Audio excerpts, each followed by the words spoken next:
चल रहा था महाभारत का युद्ध, जल रहा था धरित्री का सुहाग, बट कुरुक्षेत्र में खेल रही नर के भीतर की कुटिलाग। बाजियों गजों के लोथों पर गिर रहे मनुज के छिन्न अंग, बह रहा चतुष्पद और द्विपद का रुधिर मिश्र हो एक संग।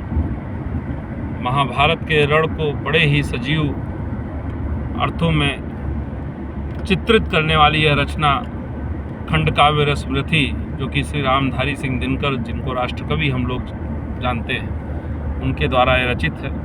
मनुष्य और सर्प उस खंड काव्य का एक भाग है, जिसमें बड़ी ही खूबसूरती से यह दर्शाया गया है बड़े ही सुंदर शब्दों में कि किस तरह से कर्ण को अश्वसेन नाम का एक सर्प कर्ण के पास जाता है और निवेदन करता है कि अपने बाण पर बैठ के मुझे पार्थ तक जाने दो। और कर्ण के सामने एक बहुत बड़ा सुअवसर है कि वो चाहें तो अश्वसेन के निवेदन को स्वीकार करके पार्थ के जीवन का अंत कर सकते हैं, यानी अर्जुन के जीवन का अंत कर सकते हैं और विजयश्री महाभारत रण का वो विजय के सबसे बड़े योद्धा बन सकते हैं। लेकिन कर्ण ने कितना बड़ा नरता का आदर्श प्रस्तुत किया, इस रचना के माध्यम से राष्ट्रकवि रामधारी सिंह दिनकर ने हम लोगों को बताया है। बड़ी अनूठी रचना है, हम सब लोगों को मनुष्य और सर्प पढ़ना चाहिए। ये महाभारत के युद्ध चल रहा, जिसमें बताया गया कि बह रहा चतुष्पद और द्विपद का रुधिर मिश्र हो एक संग, मतलब 4 पैर वाले और 2 पैर वालों का खून इस तरह से मिश्रित हो गया है कि कोई किसी को पहचान नहीं पा रहा। इतने में जो कर्ण ने देखा अपना निशंग, तरकस में से फुफकार उठा कोई प्रचंड विस्धर भुजंग। बोला कि कर्ण, मैं अश्वसेन विस्तृत भुजाओं का स्वामी हूँ, जन्म से पार्थ का दुश्मन, तेरा बहुविध हितकामी हूँ। बस एक बार चढ़ श्रव्य तक मुझे पार्थ तक जाने दे, तुरंत इसे महास्पंदन में मुझे सुलाने दे। कर गरल बमन जीवन भर का संचित प्रतिशोध उतारूंगा, तो मुझे सहारा दे, बढ़कर मैं अभी पार्थ को मारूंगा। कितना बड़ा सुअवसर अश्वसेन ने कर्ण के सामने उपस्थित कर दिया। लोग कहते हैं कि दुश्मन का दुश्मन अपना दोस्त होता है, लेकिन उस समय कर्ण ने कितना बड़ा नरता का आदर्श प्रस्तुत किया, इसे सुनना चाहिए। आज के समय में बड़ी प्रासंगिक रचना है। राधेय कहते थे रसमृति में, राधा उनकी माता का नाम था, इस नाते राधा के पुत्र को राधेय नाम से कहते थे।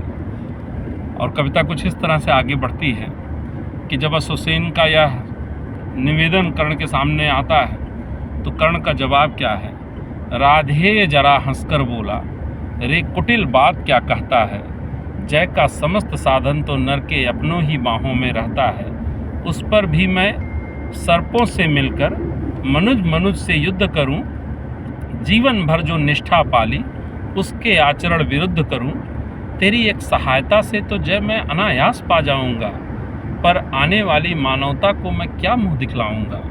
लोग यही कहेंगे, जीवन का सब सुकृत कर्ण ने छार किया, प्रतिभट के बध के लिए कर्ण ने सर्प का पानी सहाय लिया। रे अश्वसेन, तेरे अनेक वंशज छुपे हैं नरों में ही, बसते नहीं वे सिर्फ वन में, वे बसते पुरग्राम घरों में ही। ये नर भुजंग मानवता का पथ कठिन बहुत कर देते हैं, और प्रतिबल के बध के लिए ये पानी सर्प का सहाय लेते हैं। तो उन्होंने कहा कि ये सर्प से हमें उतनी समस्या नहीं है मानवता की, हमें समस्या है उन नर रूपी सर्पों से, जो वनों में नहीं बसते हैं, जो हमारे पुरग्राम घरों में बसते हैं। ऐसा ना हो कि इन सर्पों में मेरा भी उज्जवल नाम चढ़े, पाकर मेरा आदर्श कुछ नरता का यह पाप बढ़े। अर्जुन शत्रु है पर वह नर ही तो है, संघर्ष सनातन नहीं, यह शत्रुता इस जीवन भर ही तो है। फिर हो क्यों द्वेषांध, मैं अगला जन्म बिगाड़ूं। मतलब कि मैं अगला जन्म क्यों बिगाड़ूं। अर्जुन कुछ भी है तो मैं, वो कैसा भी है लेकिन वो नर ही तो है, और ये संघर्ष सनातन नहीं है, हमेशा थोड़ी चलना, इस जन्म की ही तो शत्रुता है। फिर हो क्यों द्वेषांध, मैं अगला जन्म बिगाड़ूं, मैं लेकर सर्पों का साथ क्यों मैं अपने नर को मारूं। बोला मैं नर, मेरी शत्रुता तो है, मैं कोशिश तो करूंगा, लेकिन सर्पों का साथ नहीं लूंगा। जा भाग मनुजता का सहज शत्रु, तो मित्रता न मेरी पा सकता। मैं किसी भांत यह कलंक अपने माथे पर नहीं लगा सकता और